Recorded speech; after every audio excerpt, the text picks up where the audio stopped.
Final Fantasy 16 Sid. Sid is a dominant. A dominant are people who can transform to an icon. We'll talk more about that later. But what can Sid do in his base form? Well, he has various series of magical abilities, mainly lightning-based magic, which it's just lightning. It's not the home belt. It's true lightning, so it moves at lightning speeds. And not only that it moves at lightning speeds, he's no longer affected by electricity. He can still get hurt by the physical element of electricity, as in like getting shot by it. But when it comes down to, the electronic effect, he's immune to it because he's the dominant of an icon, and icons are the pinnacle of power of said lightning-based magic. So with that being stated, everything Clive can do, Sid can do, but better because he has far more training with it, and he doesn't need to use Ramuh's staff to use any of these abilities. But if he does use Ramuh's staff, it will be a much stronger base attack, because the more energy you put behind your magical spell, the more ether it uses, which is very important. I'm going to talk about that later. So with that being stated, Sid's base form is just superhuman level. He has increased durability, speed, strength, reflexes, and all that good stuff.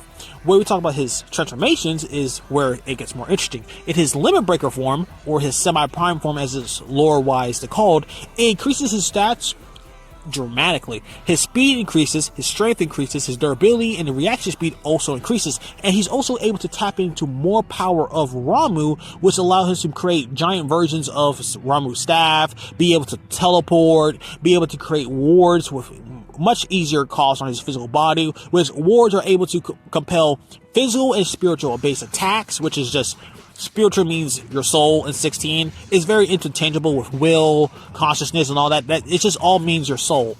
And Sid is able to manifest his soul in not just his magical attacks, but also a shield that is able to guard in quotations, against attacks that can cut through space itself. Again, that one's more contentious, especially with the lore context behind what that feat entails, but it is strong enough to protect him from most magical and physical based attacks. So yeah, Sid in his transformation form is pretty fucking broken. Now let's talk about his icon form. An icon is a very powerful transformation. It's his trump card in his matchup. Not only that, Sid, when he was weakened, is able to push back Typhon, who was able to create a dimension.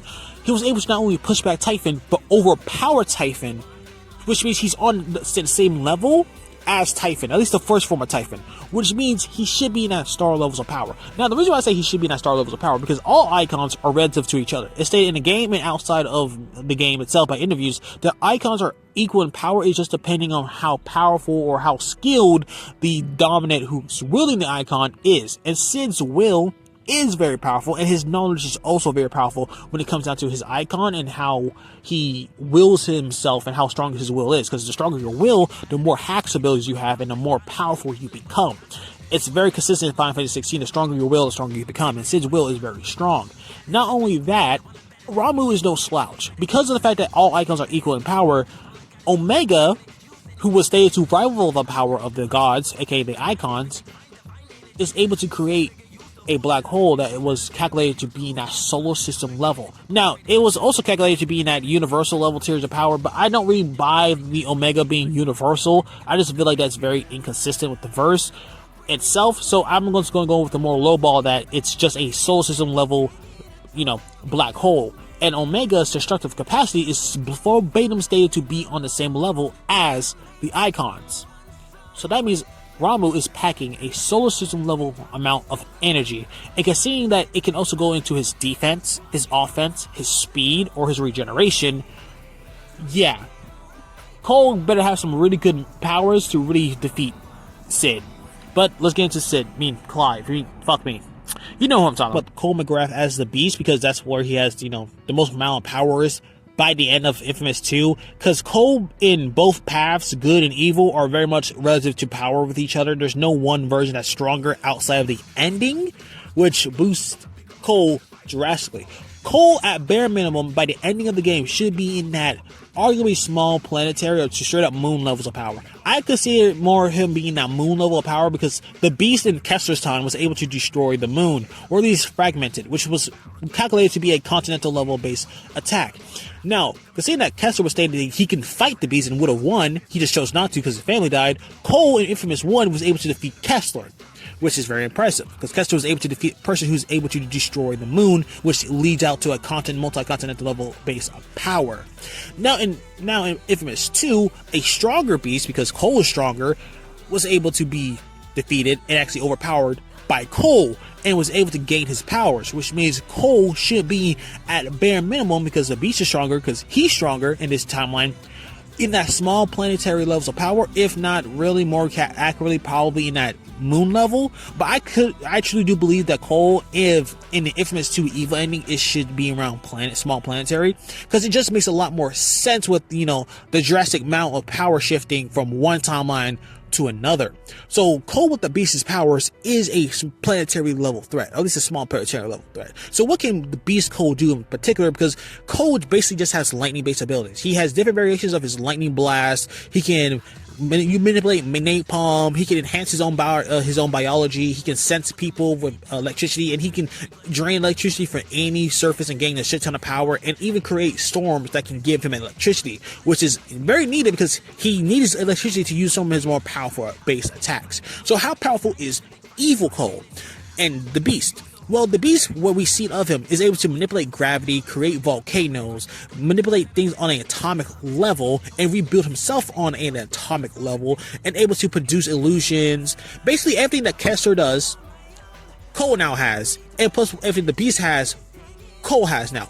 So it's really a big list. Magma manipulation, potentially time manipulation, or at least gonna be able to go back in time. Maybe not go back into his timeline, because we never really see that Kester is able to go back, but Beast Cole should be, but that's more like speculative, and that's assumptions, and I don't like using assumptions in my power scaling videos.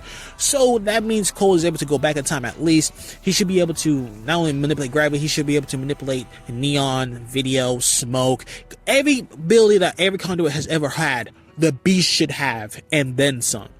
So yeah, Cole has a variety of abilities. Arguably speaking, he should have the same abilities from Infamous Second Son, because the Beast is stated to be the most powerful conduit. Nowhere does it say that Delsin is the most powerful conduit. The Beast is. So everything Delsin does, the Beast can do, but then some. So yeah, Cole is very much stacking this matchup. But would that lead to an outcome of him winning? Let's get into the results.